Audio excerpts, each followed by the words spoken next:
Hello and welcome to another wonderful call, a call at the Positive Future for Health podcast. And I'm your host, Althea Finch, creator of the Pain Free Method. And you can find out more about that at painfreedom.co.uk. So, as well as teaching people how to be pain free with an alignment method, I also run this wonderful podcast and have most amazing guests on, just like our guest today. And today we have Simone Plaut. And I've met Simone. We were just trying to figure out where we met. And Simone is a very, very busy lady. She's all over the place sharing her wisdom and helping people all over the place. And I feel very lucky to have her on today because I know she's a very busy lady and she's going to be shooting straight off after this call to another. We met, I think, a few years ago at one of the stands, the yellow board stands, and I've heard some of her speeches. Incredibly knowledgeable lady, as you're going to hear, and wonderful wise wisdom that she's going to be sharing today. Lucky us. So, welcome everybody for coming on the call. This is what makes the call as well, guests, and of course those who are coming on the call to listen in. Simone, who are you? Where do you come from with all of this? What's your passion behind what you do? Well, first of all, Althea, thank you so much for inviting me. It's such an honor and it's wonderful to share my knowledge. It's no point in having knowledge if I don't get a chance to share it with other people. So Absolutely. it's great. And you're helping me fulfill my mission by sharing what I know. So I Wonderful. started off I did my radiography training at the Royal Free Hospital in Hampstead, and unfortunately, 6 months into my training, I sustained a very serious back injury because the health and safety back in the 70s was dreadful. And we were expected to lift people on canvas and poles and all sorts of other dreadful things. And we were, we frequently got injured, and I was one of them. I was only 19, and it was not fun. But as a result of that injury, my career took a very, very interesting, um, meandering path, which has brought me to where I am today. So, first of all, I had this back injury, so I learnt about looking after back injuries. And I was very lucky. I did Alexander technique, and I met the very famous Wilfred Barlow, who was the guru of the time, as a result of the fact that I was looking for help with my back injury. I became very knowledgeable about looking after a bad back, which was very, very useful. And I also got into radiation safety because that was a role I could do within my career without all the heavy lifting that was required. So that was another thing I did. So I became very knowledgeable on radiation safety, including radioactive materials, which became extremely useful to me more recently, which I'll explain how that fitted in. And you And wrote a book about that as well, you yeah, mentioned. I wrote a book on radiation safety back in the early 90s, which was very highly regarded. So I did a lot of research and became really quite knowledgeable on that. But it wasn't a very well paid career. And as part of I went into senior management in the NHS, and one of the roles I had was outpatients manager. And I had an oncology clinic, a pain clinic, interestingly, and a gastroenterology clinic. And I personally had suffered with gastroenterology problems because I'd caught leptospirosis or water rats or Weil's disease as a teenager. I was obviously road testing all these illnesses to make sure I could be as useful to humanity as possible. But I Must be. developed leptospirosis, which is a really serious spirochete infection. It's a kind of the bacterium involved is a very, very clever one. It forms a biofilm, so it burrows in its biofilm, and it can be a devil to get rid of. And it was very difficult to get rid of. It kept flaring up again, and so my doctor put me on antibiotics for 2 years. Well, you can imagine 2 years on antibiotics decimated my gut flora, and I developed all sorts of gastroenterology problems, which I then became more and more interested in diet and excluding certain foods from my diet, adding in other things. And I decided I wanted to retrain as a naturopath and nutritionist, which is what I did. But I couldn't afford to do that and work full time. But I Mm. discovered that if I went and retrained as a health and safety practitioner, which is what I did in the late 90s, I was going through a divorce at the time and I negotiated with my ex husband because he could put my health and safety training through his company. That became part of our divorce settlement. So I'm the only health and safety practitioner in the UK who got her Wow. training as part of a divorce settlement. But I then Excellent. went on. I then went on to become Well, very hang on. Hang on. That naturopathy is a quite a course. I mean, isn't it like a minimum of 7 years? It's basically a natural version of a doctor, isn't it? It's very intense training. very intense training, but I was able to miss some of the training because I was extremely knowledgeable on anatomy and physiology. I'd actually taught anatomy and physiology Oh wow. on radiography, nursing, and physiotherapy degree courses. So I was able to skip some of the training because I was already, well, they tested me, let's put it that way, and I knew more than the tutor did. So they Wow. allowed me to skip some of the training. So I was only had to do 5 years of naturopathy, and then I did a master's degree in nutrition. So I It's me. but I've combined my radiation safety, my medical imaging knowledge, my health and safety knowledge, and my naturopathy and nutrition, which makes me a very useful person. So I can help people who've got Incredible. back pain with ergonomics. I can help people with headaches. I can help people with repetitive strain injury in the wrist. So I've got a lot of knowledge, some of it gathered through my own health journey. And with when I was running the outpatients department, we had a very, very famous gastroenterologist who was Sir somebody or other. I won't give his name, but he was terribly famous. And I remember these patients coming in who had exactly the same health problems with their digestive system that I had, but they were being given the same treatment, steroid drugs, to suppress their immune system, but Yeah. nobody was looking at what they're eating, changing their diet so that they were allowing their gut to heal because the food they were eating was causing inflammation in the gut. And there are huge problems if you've got an inflamed gut. You can't absorb food properly. You're going to have pain. You're going to have um, a whole range of problems. And then you'll have malnutrition because you're not absorbing the nutrients from your diet. So you can end up with a whole host of health issues. So, my own journey informed what I did and what I became. And I became very knowledgeable on these areas.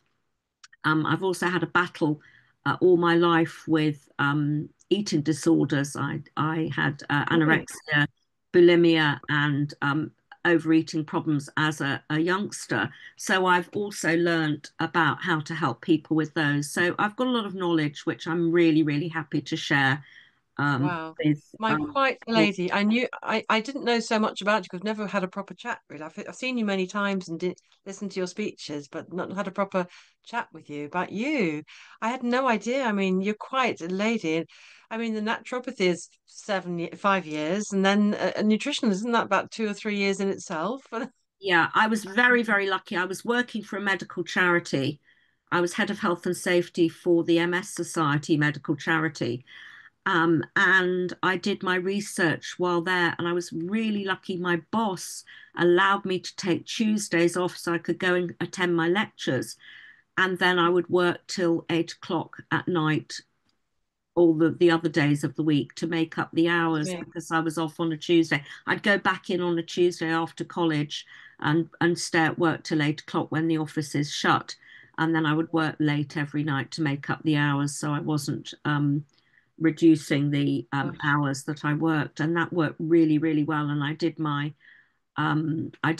research dissertation on um, nutritional approach to fatigue in multiple sclerosis, which was a very interesting. So I learned a lot about fatigue and the nutritional approach that you can use for that. But what I put Amazing. together for um, Yeah. this podcast was I've got 20 things. these are small, inexpensive, or free, or even um, save you money, little swaps and tweaks that you can use to make your life better without huge expense. So um, Amazing. But just before we go into the hows and the nuts and bolts and things, I mean, are you well these days? How are you in yourself? oh, You seem like such a strong cookie. yeah, I'm very strong. I'm very fit. I'm a very active member of my local park run. I volunteer a lot there, and I also participate. And I'm the cheerleader. I lead the cheering, and we have Amazing. the park run I belong to has a reputation for being the friendliest park run in the United Kingdom, and Oh, wow. people actually love coming along because we encourage them on. And Amazing. Whereabouts are you? I'm in Where is that? Haven near Brighton. New Haven, did you say? East Haven. It's East near Haven. it's between Brighton and New Haven. It's about two-thirds of the way along um the south coast. And I live very near the sea, which is lovely. So I've got all the fresh air there. So Perfect. I'm very, very lucky. So do get along if you're listening to this, either on the podcast or on here. Do get along if you live in the area. And yeah, so you're strong and healthy. I see you everywhere. You're just like a force of energy. I mean, you're so friendly and so informative. I can just feel the knowledge in you. Every time you talk about so much depth of knowledge and information just pours out of you. It's extraordinary. And so, what are the sort of things that people have come to you for? What kind of if some what does somebody have that they would need to come to you for gut They sort tend of? to come to me with feeling generally under the weather. They've been to see their doctor. Their GP has prescribed drugs which have made them feel rotten or have had nasty side effects or whatever it is, or they just don't like being on medication, or they're struggling with a particular health problem that isn't going away, and they'll hear about me and they'll ask to come and see me. But I do a free 15-minute consultation on the phone. And if I can fix someone's problem over the phone, then I don't charge for Wow, that. But then wow, people can decide whether they want to come and see me, and and then I'll take a full medical history and I will identify the problems. But I'm not a big fan of using expensive medical tests. I'm much more in favor of excluding things or trying something, because I try and keep the cost of the pathway that they're going to be taking down. And also, quite often people see, they've come to me for high blood pressure. I say to them, well, cut wheat out of your diet. Let's see how you get on for a month with no wheat. And they find that the pain in their joints suddenly disappears. So that, and they haven't even mentioned the pain in the joints because it's something they've just learned to live with because it's been there for so long. So those are the yeah. kind of things that happen. People come to me with fatigue, and I recommend not just dietary changes, but there'll be lifestyle changes and actually belief systems. A lot of our fatigue is about belief systems that we should be able to do, start early in the morning, finish late at night, and then not be exhausted at the weekend. And that's just not going to happen. Sometimes it's the way people are breathing. They're not breathing deeply enough. They're not diaphragmatic breathing. They're breathing with the top of the lungs, Mm. doing that sort of breathing. And that there's only about a third of the gas exchange in the lungs there. So I always teach people free diving breathing techniques, which are fantastic. Oh, wow. I learned that when I did a free diving course when I was fulfilling a life's ambition to go diving on the Great Barrier Reef. Wow. I wanted to go without using scuba diving equipment, so I went and did a free diving course. But that free diving breathing is so useful. It can improve people's lung capacity. Um, it strengthens the diaphragm. You can prepare for a sprint for the bus, or while you're waiting for the traffic to clear so you can get across the road, you can be doing this free diving breathing technique, which I'll add to the. Amazing. And the thing is that so many things, as you say, and I know this from 35 years as a therapist myself, that simple things like getting your breathing deep and slow and whatever technique is going to improve it, it makes a massive difference. The oxygen you get around to your brain so you can think clearly, so you can rest, so Yeah, you can feel calm and feel more positive just by getting your breathing corrected. yeah. I mean, Deep, there's deep. just, if you're driving late at night and you start feeling tired, if you do a free diving breathing technique, you'll get a boost of oxygen to the brain and you will actually help you wake up. I do also Oh, I recommend like that. a short nap as well. Mm. Pull somewhere safe off the road, never in the hard shoulder because that's not a safe place to wait, but pull off the motorway or the main road and lock the doors I and have love, a short nap. I love that. I love that, Simone. I do a lot of driving, as you know. I go around to events like yourself, and sometimes it's like hours away. I think it was a 6 or 7 hour drive the other day. It was a long drive, and I get so sleepy so quick. So I'm looking forward to hear, well, how do you do Well, this? yeah, I mean, let's just talk about this one because we're on the subject now. So the free diving breathing technique is as follows. You can use this anytime. You can actually use it to increase your lung capacity. So anybody who's got lung problems, you can, but please, if you have a lung problem, be very gentle how you do it. So you're going to purse your lips like this, as if you're kissing. So you're making a small gap because you're then going to breathe in very deeply in a way that's going to come in at high pressure. If you're using the garden hose, if you squeeze the end of the hose, the water goes, shoots out at a distance. Because if you have a small gap, then the air will go in at high pressure. So we're going to now breathe in deeply. So you fill your lungs, you should feel your belly stick out and your lungs fill with this cold air. So you're going to hold it in and you're going to count for 5. So we're going to go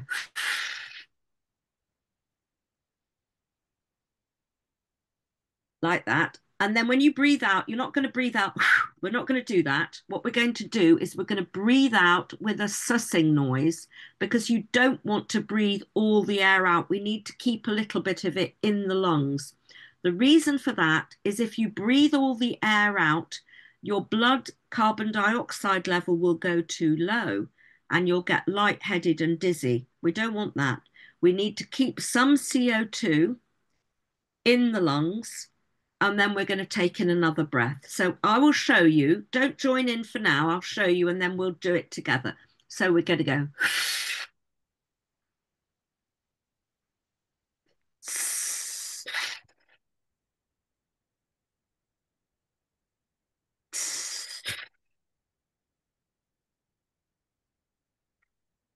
Okay, so when you breathe out with a sussing noise because that slows down the breathing out. But you don't breathe out all of the air. You only breathe out about 70 to 80% of the lungs full, because you need to keep some of that carbon dioxide in. If you don't, oxygen will make it very acid. Sorry, will make it very alkaline. And then the CO2, if you lose that, you'll become, there'll be an imbalance in the acid alkaline balance in the blood. So we need to have some of the CO2 left behind. Otherwise, you'll get dizzy and lightheaded and it's not a good look. So let's have a go again. So we're going to purse our lips. We're going to breathe in deeply, hold it for 5, breathe out with a sussing noise, and then breathe back in without emptying the lungs. So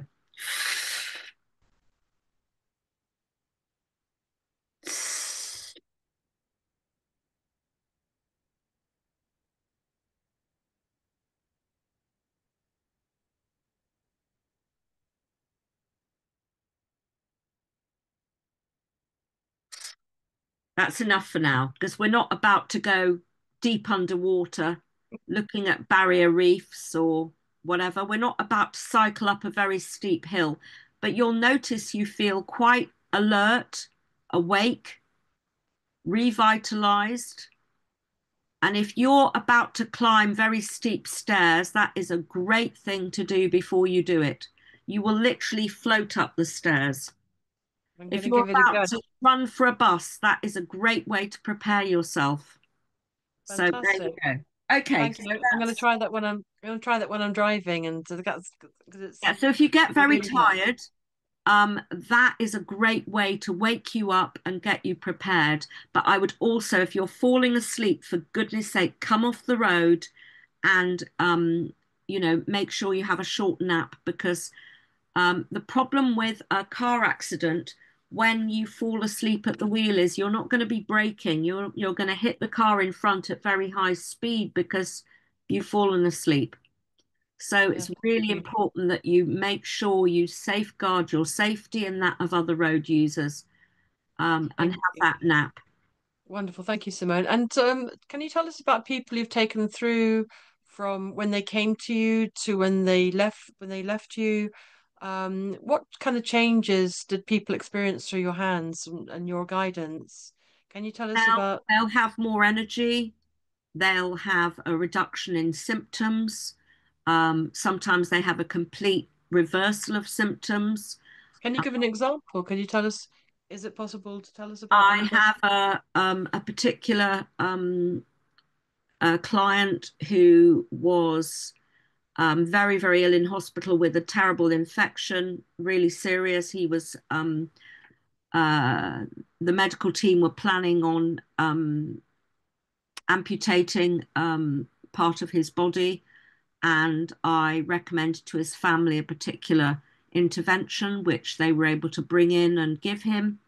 It was actually liposomal vitamin C, high dose, and the infection it cleared almost immediately. They started with the high dose vitamin C, Wow. and this particular family, whenever I see them, I actually ran into them at a wedding recently, and they were going, "She saved my brother." So very, very. That, that's That was incredible. one example. Somebody else who had terrible pain in a particular area of their body. It was due to muscle spasm, and I recommended a particular some changes in the way that they were using their body ergonomically, as well as applying certain strengthening exercises and also using dimethyl sulfoxide, which I'll talk about later on. But that was another one. Somebody else was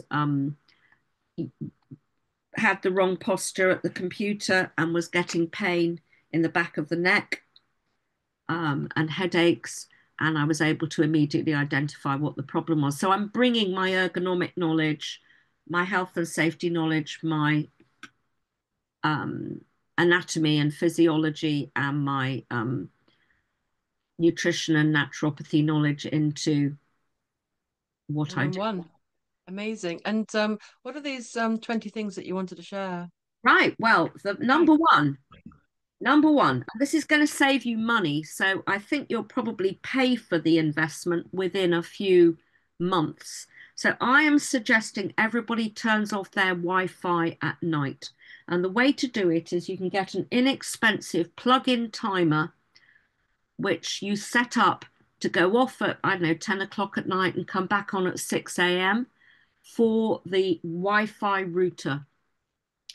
Have it switch off and come back on again. So you're not sleeping, bathing in Wi-Fi signal. My Never, one's a Virgin one that comes in a wire and then goes straight into a box. So there isn't like a plug version of it. you may have fiber. You may well have fiber rather than so you don't have a router. So how are you distributing it round your home? It comes in from outside, comes in a box, in a wire, and goes to the box. And there's some buttons or whatever. It plugs into the box. So perhaps I could just unplug the So you box. unplug the box, plug it into a timer, and then plug the timer into the socket and have There it is no switch. socket. There's no socket. Is there no power supply at any point? There is a power supply through the cable. It's a big, thick cable that comes into my place and then goes into this box directly. It's like two wires that goes into Not the have box. Do you not have Wi-Fi? Are you plugging everything in by Ethernet cable? It must be, I don't know, really know these things, but Ethernet, I guess. It's an Yeah, Ethernet if you're cable. already using Ethernet cable, then I wouldn't worry about it. But if you are using any form of Wi-Fi, that's so how do you pick up a Wi-Fi signal on your cell phone, on your mobile phone? I have mobile data on that one, but for the house, there's definitely a box. So I'm going to have a look at see if I can just Have a switch it off look. or But it plug it in. may be that you are already using Ethernet. So does your computer connect via Wi-Fi or is it via Ethernet cable? It's all from the box. It's all from the Virgin Via box. a cable. No, so that'd be Wi-Fi. It'll be Wi-Fi. But turn it off at night, and I would really recommend that you turn off your phone or put it on airplane mode. Do not have your mobile phone by your bed at night. This is doing you no end of harm. Please do not do that. It's really bad for your brain. It interferes with deep sleep cycles. And that's when our brains repair and clean themselves. When you go into the very, very deepest sleep cycles, the brain tissue shrinks and then channels open up around the blood vessels in the brain for the lymphatic or the glymphatic system of the brain. That only happens in the deep sleep cycles. There is no lymphatic drainage system in our brains. It's this glymphatic system which only opens up in the deep sleep cycles, of which there are 6 or 7 at night. And if you are not getting that really deep sleep, then your brain is not getting the waste taken away and it's not being cleansed properly. And that is not a good thing for the future health of your brain. So we need to make sure that that deep sleep happens. Get enough hours of sleep, get a deep enough sleep at night. And you can't sleep deeply if you've got mobile phone signals going on all night. If you have a smart meter, you need to shield your bedroom from that technology. And that's something I don't have time to cover tonight, but that's something you do need to look into. But there's plenty of information out in the world about how to do that. But do shield yourself when you're asleep. And the reason the sleep is so important is that's when your brain cleans itself. You can't do that if you're not getting deep sleep because that only happens during deep sleep. This plug-in timer will cost you about £10. You can probably get them even cheaper online, and you're saving electricity because you're not running the router during the night. So it'll probably pay for itself, certainly over a year, if not less than that. And I would suggest you switch off as much as you can of your equipment. Don't have things on standby, have them off because those signals can interfere with your deep sleep. So if that's in your bedroom, don't leave the TV on standby, have it off. And the best way to do that is you can get these remote control um, sockets. You know, a lot of people often use them for the Christmas tree. So you don't have to sort of crawl around on the floor to turn it on and off when you go to bed at night when you've got your Christmas tree lights on. But you can get those. They are so inexpensive nowadays, and you can switch off your lamp. I mean, one of the really important ones is your electric blanket in the winter. If you have an Mm. electric blanket, even if you switch it off on the controls, it's still sending a signal around the electric blanket. And that's not good for our health. That's providing an exposure to an electromagnetic field. But if you switch it off with a remote control, you're saving electricity, so it's going to pay for itself, but you're also protecting yourself from exposure. And that's not good for our bodies. There are a whole host of things that the aging process is accelerated if we are exposed to electromagnetic radiation through the night. My next tip is replacing sugar. Sugar is yummy stuff. Let's not beat around the bush. It's yummy, but it is so bad for us. And one of the problems with sugar is that it leaches magnesium out of the body. We need magnesium. Magnesium is the thing that stops us getting headaches. Magnesium helps us sleep at night. Magnesium is the thing that we lose when we get stressed. Magnesium is the thing we need to relax our muscles, to relax our blood vessels. So low magnesium will give you headaches. It'll give you muscle cramps. It'll give you a whole host of health problems. And we literally hemorrhage magnesium when we're stressed. But we also hemorrhage magnesium when we eat sugar. Every molecule of sugar will remove 25 atoms of magnesium from your body. Oh, So sugar is a fast track way. It's also highly addictive. They have done functional MRI scans, that's magnetic resonance imaging scans of the brain, exposed to various different types of addictive substances. So cocaine does about 6 of the pleasure reward centers in the brain. Heroin, I think it's 4 or 5. I can't remember what pornography was, but it was doesn't really apply to women so much. But sugar lights the whole brain up like a pinball machine. There are multiple centers in the brain that are, the pleasure reward centers of most of the brain light up with sugar. And so it is highly, highly addictive. Get off sugar as quickly as you can. It is the most addictive substance that we know of. On that very subject, look out in the ingredients of your food for a substance called maltodextrin. It's not listed as sugar, but maltodextrin is a chemical that's added. It thickens, it adds texture to processed foods. Maltodextrin has a higher glycemic index than sugar.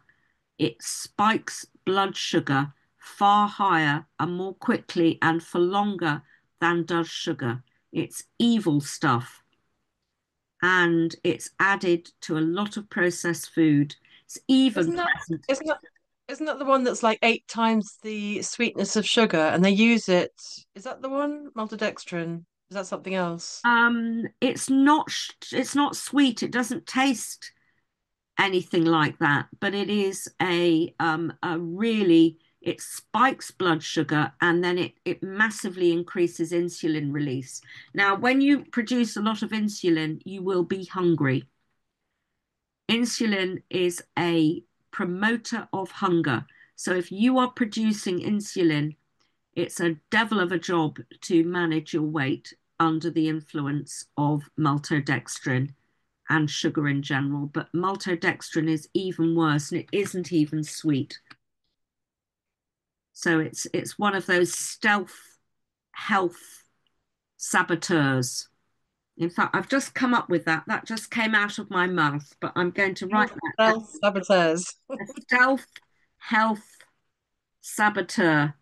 And I love that. I'm going to use that now. That's going to go in my next book. That's a good term. Right. So replace sugar. There are a number of things you can replace sugar with. Do not use sucralose. Sucralose is much sweeter than sugar, but it is actually sugar with added chlorine. Chlorine is not good for your thyroid. So not only are you going to be producing insulin when you use sucralose, but you are also causing damage to your thyroid gland. It's not a good idea. We don't want sucralose. Horrible stuff. Is that sweetener you mean? It's a Saccharin? type of sweetener. Saccharin isn't great, but it's the least bad of the synthetic sweeteners. Saccharin is the least awful of the synthetics. Um, but there are some good natural sweeteners that I recommend. So if you're not too sensitive to sugar, then maple syrup is a good one, as is honey. But some people cannot use maple syrup or honey because they trigger intense food cravings, or they are diabetic and need to avoid those. So there are some very good ones. There's one called stevia. Now, a lot of people find stevia leaves a nasty taste behind, but there is a very, very good stevia product available nowadays made by a company called Nix. And that one, the guy who founded that company is a biochemist. He identified the nasty aftertaste molecule in stevia, and he makes a version of stevia in liquid form that does not have that nasty bitter aftertaste.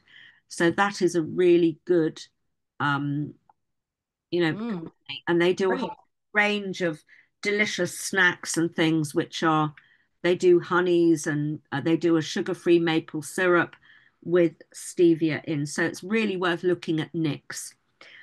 The other I saw one, I heard of I came across palm sugar the other day. It's almost it looks like sort of brown sugar, but it's from the sap of the palm tree, and they make it into a sugar, and it's tastes it's almost like sugar. It looks like brown sugar. yeah, there are a number of sugars around. There's coconut flour sugar or Mm. coconut Mm. flour crystals. There's another one. There's jaggery, but they are all sugar. And there are some people who are very sensitive to sugar and cannot eat sugar of any kind. These are sugars, but they're higher fiber, lower glycemic index. So the glycemic index is what is the impact that sugar is going to have on your blood insulin. Low glycemic index products have less impact on blood sugar than do high glycemic index. So they are better, but some people cannot have sugar at all. It's like some alcoholics, even a tiny amount of alcohol will trigger intense cravings for alcohol, and they need to avoid it completely. So there are some people for whom sugar of even tiny quantities is not good at all, and those people need to be looking at other alternatives.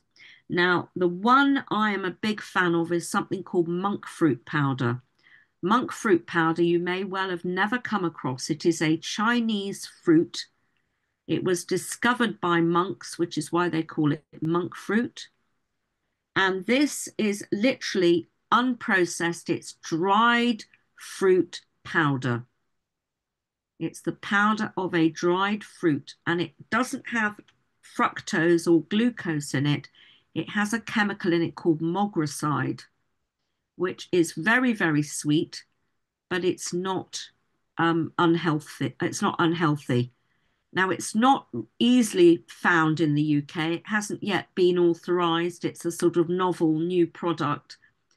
They'll happily, you know, license NutraSweet and all these other toxic chemicals, but monk fruit powder, which is basically powdered fruit, is not yet recognized as a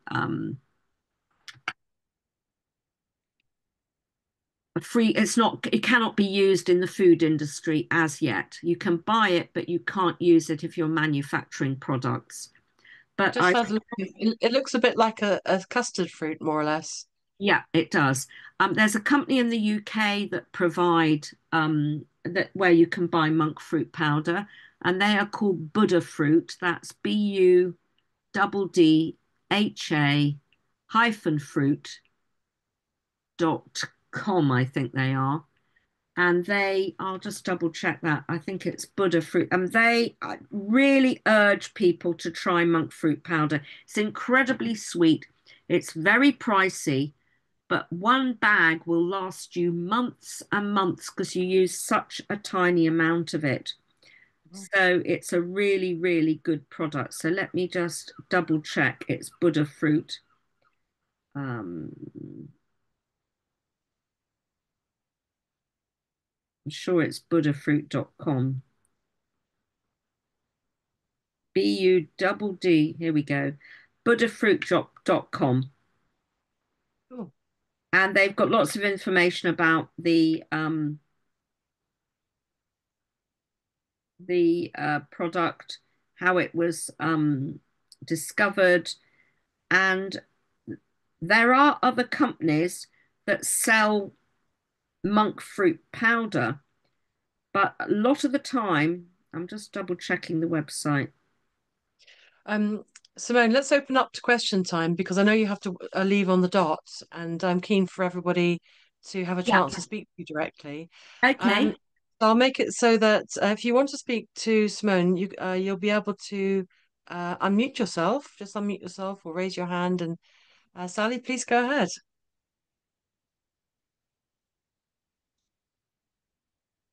Hi, Sally. You've just muted yourself, my love. Lovely. Hi, thank you. I really appreciate all your knowledge. Um, I've got sort of bone density problems and also a very distended stomach, and I've had a ultrasound, and all my abdominal organs that they tested were fine, which is good, but they couldn't test the large intestine and the small intestine. And I just wondered if there's something going on with my small intestine. So my bowels are normal, SIBO or something like that. Yeah. I don't know how old you are, Sally, but one of the problems, I'm in my late 60s, one of the problems we have when we get older is we're often not producing enough stomach acid. Um, and Mm, the trouble is, it's very confusing because you may get acid reflux if you're not producing enough stomach acid. And the reason we get acid reflux when we're not producing enough stomach acid is that the valves at the top and the bottom of the stomach will only close successfully if the pH, that's the acidity or alkalinity of the stomach, is low enough, if it's acid enough. So it may well be that you're not producing enough stomach acid, and there are ways of testing that. There are certain things you can do with some bicarbonate of soda. There's a test. If you look it up on Google, I won't go into it because it's quite involved, but you take a little yeah. bicarbonate of soda, and depending on whether you burp and how quickly you burp, will tell you roughly what your stomach um, the pH of your stomach and whether you've got enough acid. If you haven't got enough acid, a clever thing to do is apple cider vinegar, tablespoon in a quarter of a glass of water, a quarter of an hour before you eat. That has a number of health benefits, but one of them is it will help with the stomach acid. Um, if your stomach is not acidic enough, then the food does not get sterilized properly and it doesn't get properly digested. And so you can get fermentation happening in the small intestine.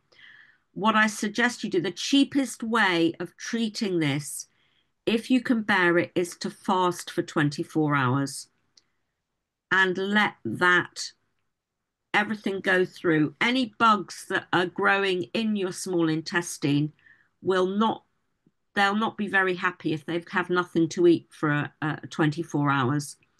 If you get low blood sugar and you find you don't feel well if you fast, what I suggest you do is start increasing the fasting that you do each night. So have your dinner at night as early as possible and have your breakfast as late as possible and gradually reduce the window until your body can cope.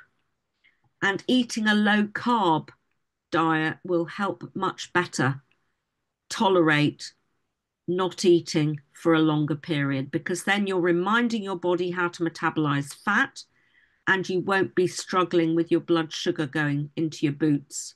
So that's how I would manage that one. There are other Yeah, techniques. that sounds good. I mean, I am going more low carb anyway. I don't have acid reflux. Um, yeah, I was sort of I'm in two minds of I really will take on board what you're saying. I'm just in two minds about the apple cider vinegar. Barbara O'Neill says it's like a stage before alcohol. and she doesn't rate it. Uh, so I'm just not sure about that. I usually have it. I've had it before in my sort of salad dressing, olive oil, lemon, and cider vinegar. But yeah, There are a number of benefits of apple cider vinegar. It's got malic acid in, which softens stones in the liver, softens stones in the kidneys, and many of us have got unknown little concretions in various parts of the body. So it has, but you're not having it neat, you're having it diluted in water. So right, is a much kinder way. I don't recommend taking it neat because it's quite harsh. But if you're having it 15 minutes before, a quarter of a glass of water, a quarter of an hour before you eat, that's not going to irritate the stomach. And the malic acid in the apple cider vinegar has huge benefits um, in many areas of health. So, but try right. it out for a few days and see how you get on. That's right. And so it was, sorry, a quarter of a glass of water and a quarter of a glass of apple cider vinegar, No, a tablespoon of a apple cider tablespoon. vinegar, Yeah, 15 mils, which is a tablespoon, 15 mils yeah, in a quarter of a glass of water, a quarter of an hour before you eat. great. No, thank you so much. No I'll try problem. that. Thank you. Anybody else got any questions for me?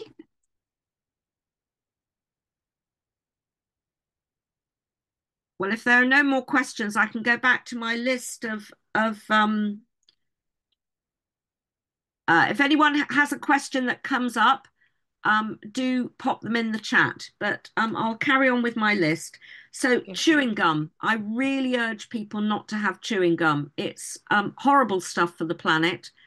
And they're often sweetened with nasty sweeteners like xylitol and erythritol, which xylitol's fine in toothpaste when you're going to spit it out.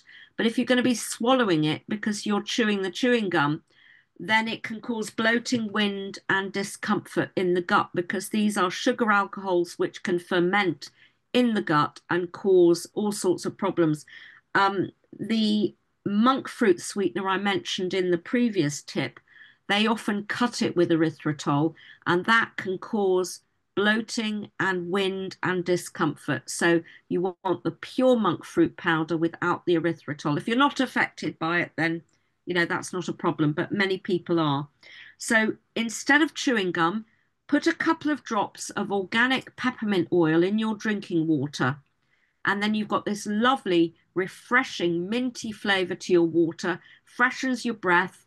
I mean, it's also really good for the digestive system. The digestive system loves peppermint oil. It really helps with digestive comfort. So that's another good thing. And if you want something to chew, chew celery, and then you've got all the sort of stringy bits. You'll be chewing them and chewing them. You can chew that if you want to chew something, and that's really good for your gums and your health. And then you swallow it, and you've got extra fiber to help with your gut health and provide yummy stuff for the bacteria that grow in our mouth. Get yourself an eye mask to cover your eyes when you're sleeping, particularly for the full moon when the light's streaming in through the windows. Then you'll get your proper night's sleep. And those eye masks are really, really helpful. I've had a number of people have found them excellent help for their sleep quality to cover up. And they also, if you've got sore eyes, you can put let's say some sort of treatment on your eyes, and then the mask can hold it in place. So that's another great thing to do. Growing broccoli sprouts. Broccoli sprouts are fantastic for clearing heavy metals from the body. I have a batch growing here just so that I show you. Oh, Okay, brilliant. they are very, very easy to grow. These are organic broccoli sprouts. The seeds, I planted them only on Saturday. Oh, wow. Already, here we are on Tuesday. They're already growing. They're absolutely yummy. They clear heavy metals like mercury. They're very high in sulforaphane. I'm just going to eat some now. Yum, yum, yum. Mm, delicious. So easy to grow. Buy Whole Foods online, have organic, broccoli, sprout, seeds, very inexpensive. You'll buy a bag and you'll think, I'll never use these up, but they just, the last packet I had, I think I had them for 3 years, and they were still sprouting happily at the end of 3 years. And I've just replaced the bag, and my new lot are sprouting. They're probably sprouting a bit quicker now that they're very new ones, but that's a really good thing to do. What I do, you need to put paper towel on your sprouting tray because the seeds are so tiny. But what I do is I put paper towel on and then I make a little wick, like a strip of paper towel to dip in the water so that it keeps the paper towel moist from underneath, and you don't have to keep watering it all the time because it keeps moist because it's wicking the water up from underneath. So that's another tip. What do you mean? You put two trays on top of each other then? No, no, And put no. I have you let me just lift this up so you can see. So there's a little tail hanging down. Can you see that? put it close to the camera? Can you see there's a little tail Yes. hanging down into the water to wick the water up Mm. into the paper towel where the seeds, so they're always wet and they don't dry up, but you mustn't cover them. If you cover them, they'll go moldy. A lot of people say to me, I've tried doing broccoli sprouts, they always go moldy. Don't cover them. But if you don't cover them, they go dry. But if you use the wick, they don't go dry and you're not covering them so they don't go moldy. Hairspray replacement. Oh Take yeah, a little love that spray one. bottle, put a tablespoon of brown sugar in the bottom of it, water, give it a shake and spray it on your hair. And that is an inexpensive, non-toxic hairspray rather Love it. than all the nasty chemicals. Let it dry. The other problem with hairspray is it is actually flammable. So, if you're lighting candles, there is a sort of solvent vapor around your hair after you've sprayed it with hairspray, but not that one. That will be fine. Um, Fabric conditioner, really good fabric conditioner, white vinegar and bicarbonate of soda and essential oils. I make my own cashmere sweater fabric conditioner with essential oil of um, cedarwood and lavender. And when you hand wash your sweaters, if you use that fabric conditioner, the moths will not go near your sweaters. The other So what's thing it? to do, White vinegar, bicarb, and essential oil of cedarwood and lavender, and it and makes you sweaters mix that. smell. You mix this up. You have 2 or 3 tablespoons of bicarb. Drip on the essential oils. I don't know, 5 drops of each. Then you pour on your vinegar, and then you pour that mixture into the final rinse water when you wash your sweaters. When they dry, they smell fabulous, but not to moths. They do not like it. The other thing to do with your sweaters is freeze them regularly. Because if a moth has got in there and laid eggs, the freezing will kill the eggs. So you're protecting your sweaters literally using cryogenic weaponry. I You'll thought freeze uh, them. I thought cedarwood was protected now. I thought that's a wood that's cedarwood oil. I thought that was is it sandalwood? No, sandalwood. Sandalwood. Sandalwood. Yeah, that's it. Sandalwood isn't helpful for moths, but cedarwood is. And cedarwood, there's masses of cedarwood all over the world. It's a very, very common wood and it's easy Pine, to isn't grow. it? Yeah, it's A kind kind of of fine pine. indeed. Distilled malt vinegar can be used instead of weed killer on your garden path. Distilled malt vinegar. Just saying, we've got 4 minutes left because I know you've got another call in a minute. Yep, Distilled malt vinegar. yep, So I just want to bring it to just got a couple of minutes left. Well, that was for weeds, did you say? yep. You can use it if you've got weeds growing on your pathway or your driveway. You can buy a bottle of distilled malt vinegar from Lidl's or Aldi for about 35p. and that makes a really good weed killer. But you also using it Fantastic. for making your fabric conditioner as well. And Well, and we'll not have to do another not weed show killer. because Yes, I've finished all of these. we just touched on it all. But Simone, where do people get in contact with you? Where do they find you? I have a website. It's longevityworks.com. Longevityworks.com. I'll put it into the chat. Oh, we And seem to have a I'll put it with this recording anyway, so it's okay, Simone. Just tell us on the there recording, we and then I'm go. going to put it Longevity work together. or longevityworks.com, and you can get hold of me there. If you contact me, you'll find my contact details are there. And I offer, we'll book in a 10 to 15 minute chat if anybody wants to um, have a chat to me over the phone. I'm happy to do that, and then Amazing. um, uh, I can then discuss. But if I work with people, I only work with people who really want to make changes in their life because I can't do it for you. I'm not going to give you a pill. I might suggest some supplements you would take, but it's mainly going to be lifestyle changes. And I can't help people unless they change.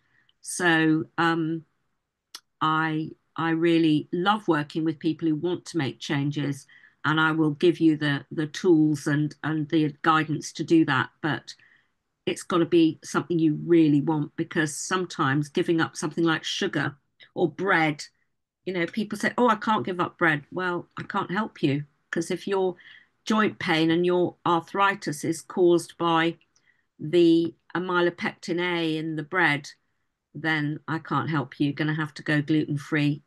But, go gluten free for 6 weeks, see how you feel. If you feel massively better, well, we haven't done any tests, but we've given you an opportunity to see whether that's the cause. And often it certainly is. So, Amazing. Simple, easy, free, often free tips. Absolutely amazing. And do please get in contact with Simone to get that 15 minutes and then to explore what can help you and for your condition and situation. And so we just come to the top of the hour here, and I just want to say thank you so much to Simone Plaut for sharing just a tip of the iceberg of her incredible wisdom and knowledge. And thank you everybody for joining us today, because that's what makes the podcast as well. And we've got some amazing podcasts coming up this week.